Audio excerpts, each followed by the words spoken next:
Hey folks, KangaskKid18 here, and after a month of radio silence, Game Freak has finally dropped some new information about the upcoming Pokemon Sword and Shield DLC, Isle of Armor, and the Crown Tundra. And what's more, the first of these debuts in less than 2 weeks. Among other things, we got to see more of Cub Fu, and a bunch of returning Pokemon wandering the wild, including a strong spawn Kangaskhan, and a Wailord in all of its 47-foot-long glory. But we're not here to watch me pull this crap. Hey guys, just wanted to make a quick update video real quick, so I'm gonna read a bunch of stock information off the official website, and you're gonna watch it because at this point you're starved for any kind of entertainment, no matter how banal it is. SAT word alert. Banal. Adjective. Lacking in originality, freshness, or novelty. And we're not here to watch me regurgitate painfully obvious observations from a gameplay trailer. Hey, did you notice that there's a graveyard over here? Could ghost-type Pokemon spawn more often here? At this point, we just don't know. No, I know why you're here, and it's why I'm here too, to speculate on what some of these new shiny Pokemon are going to look like. So to start off, we're going to take a look at a couple of Gmax forms that we got a good look at for the first time ever. No, I'm not talking about Gigantamax, Blastoise, or Venusaur, because in all likelihood, those are just going to end up with similar colors to their normal shinies. Instead, let's dive into Gmax Urshifu Rapid Strike style and Gmax Urshifu the other one.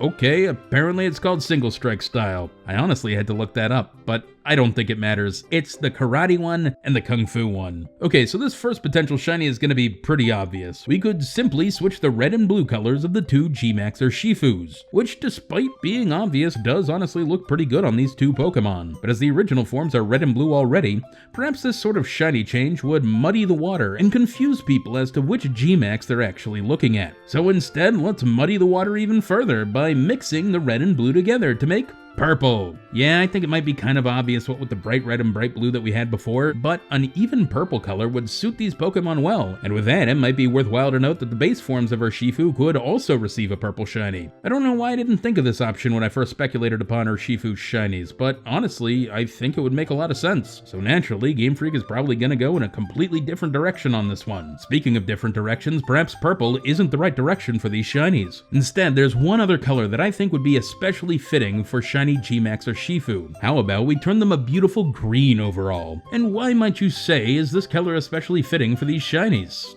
I don't know, I just thought it looked good. And sometimes that's all the reason you need. So let's move on to a Pokemon that I think we all saw coming, and yet are pleasantly surprised by. It's Galarian Slowbro, complete with a Shelder biting its hand. Swear to God, the first person to make a Thanos reference is gonna get banned from this channel. Anywho, let's talk about Slowbro's potential shinies. First off, I think Game Freak might get lazy and give Shiny Galarian Slowbro the same shiny that Galarian Slowpoke got. In this case, bright yellow overall. No, seriously, an insanely bright yellow, but with some darker gold highlights, which honestly does look okay on Slowbro, but I don't necessarily find this shiny likely. Let's examine. I posit the only reason that Shiny Galarian Slowpoke turned blindingly bright yellow is because of the yellow color on its head. Extrapolate that to the rest of the body, and boom, instant shiny. But Galarian Slowbro doesn't have an ounce of yellow on it. Instead, the color on its head is a deep purple. So with that, let's turn Shiny Galarian Slowbro purple overall, with a darker midnight color for the highlights. I think this looks great, and honestly harkens back to the shiny that Slowbro has today, but perhaps it's not quite Slowbro-y enough. So instead, let's take a note from the current shiny and also turn the Shelder a deep gold, with subtle changes to some of the other colors. And all told, I think this is the best possible option for Galarian Slowbro, a marriage between old and new, and I really hope it turns out this way in-game.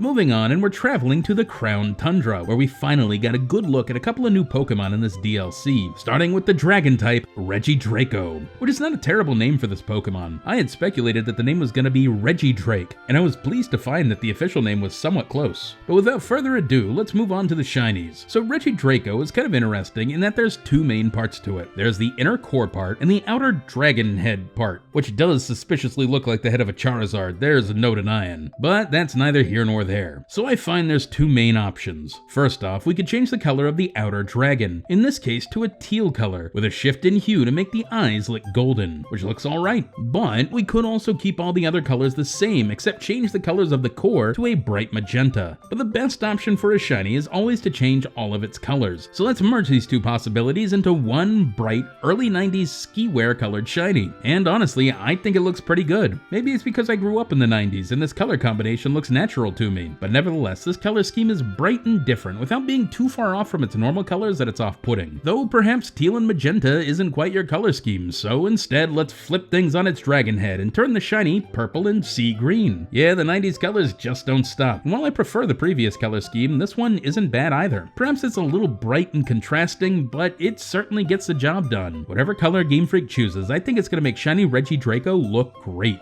With that, let's move on to the next legendary revealed for the DLC. It's Regieleki. Regieleki. Regieleki. I never thought I would make this sound in my lifetime, but...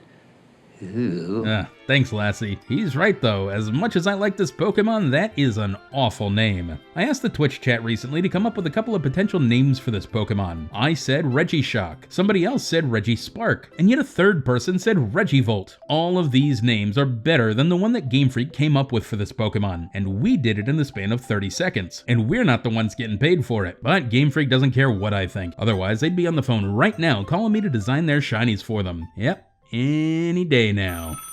Oh, that must be them. Hello, this is Kangas Kid speaking. We've been trying to Shush, reach no, you go concerning away. your I'm waiting for an important call. Anyway, let's move on to those shinies. Now, on this one, everything is gonna follow the same vein, because I feel very strongly about this Pokemon shiny. I truly 100% believe that this shiny is gonna turn a pale electric blue overall. That part I'm certain about. Now, the highlights I'm not too sure on. Here, I gave it electric green eyes and dark cyan bracers, but perhaps this shiny would look better with bright magenta eyes instead, which looks good, although yet again something seems to be missing. How about instead we turn those bracers purple? I think this looks super nice, and the purple bracers really demarcate the electric blue bits. And again, I could be totally wrong about some of the details, but this pale electric blue shiny just has to happen. If I'm wrong, then screw it. Game Freak doesn't have anybody that can design decent shinies on their entire staff. End of segment. Moving on, let's venture outside to the giant pear-shaped tree and a trio of Pokemon that looks super duper cool, but have super lame typings. We'll talk about these individually, starting with Galarian Articuno. I was so sure that Galarian Articuno would be Psychic Ice type from its design, and instead it's Psychic Flying. Swing and a miss. Nevertheless, let's check out some of these potential shinies. First off, I thought that Galarian Articuno could turn into Articuno's normal colors, so a nice sky blue with darker blue for the head feathers, which I do think looks pretty cool, but I don't think necessarily makes for a good shiny, as it just reminds me of what it's supposed to, normal Articuno. Instead, let's give it shiny Articuno colors, in which everything turns snowy and gets a beautiful pale color overall. This does look pretty sweet. After all, Articuno has, in my opinion, one of the more underrated shinies of all time, but something is still not quite right here, and I think it's because of the dark highlights. Those gotta go. Let's instead turn the chest, legs, and visor into a glacier white color. And now we're really cooking. The shiny now looks beautiful and elegant, frigid and arctic, and oh yeah, it's not an ice type anymore, is it? Whatever, it's still a great looking shiny, and it's something that I'd love to see in game.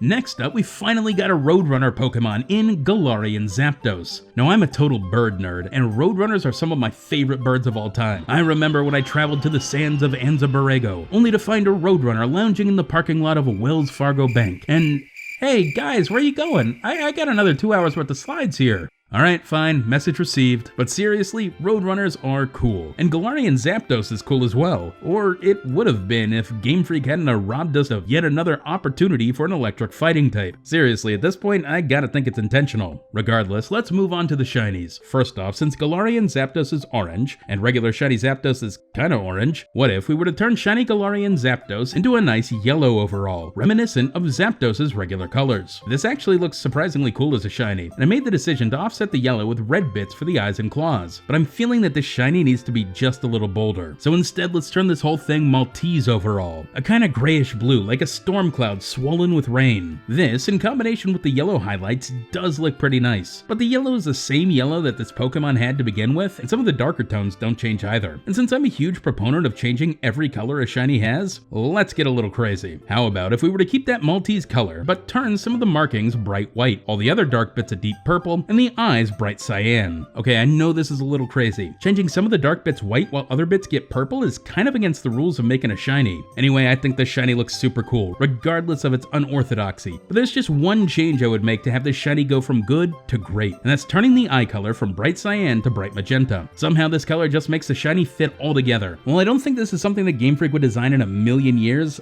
I'm really hoping that the shiny we get is at least half as cool as this is. And finally, we've got the last Pokemon that was fully revealed from the DLC. It's Galarian Moltres. Out of all the Galarian birds that are in this game, I gotta say that Moltres might be the most elegant of them all. A beautiful dark and fire type that rises like a phoenix from the... Sorry, what was that? Dark flying.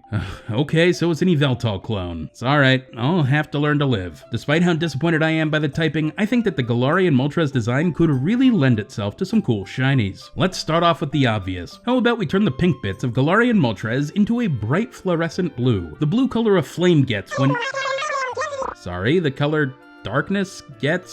Whatever, the shiny looks really sweet, there's no denying it. And as much as I love it, I gotta say, there's several shinies out there that get a similar color scheme. So instead, let's try to be a little unique and turn the color of the flame darkness to a bright neon green. Sure, it's kind of weird, and yeah, it's a little crazy, and of course it looks like it stepped into a vat of acid, but I think it looks really, really cool. I'm super happy with it, but at the same time, it's just switching one highlight color for another. Surely there's got to be more that we can do with this shiny. Damn right there is. Instead of changing just the highlight color, let's swap the pink bits for the black ones and create what is, in my opinion, one of the coolest, most beautiful shiny speculations that I have ever designed. All of a sudden, this design elevates Galarian Moltres from a dark phoenix to a cool goth punk aesthetic that Marnie would be proud of. The key here is to temper the pink color and make it less bright than the pink darkness that we've been dealing with earlier. Give the black bits some bluish overtones to match, and you've got a shiny that is somehow discordant and synchronous at the same time. Would Game Freak ever make a shiny like this?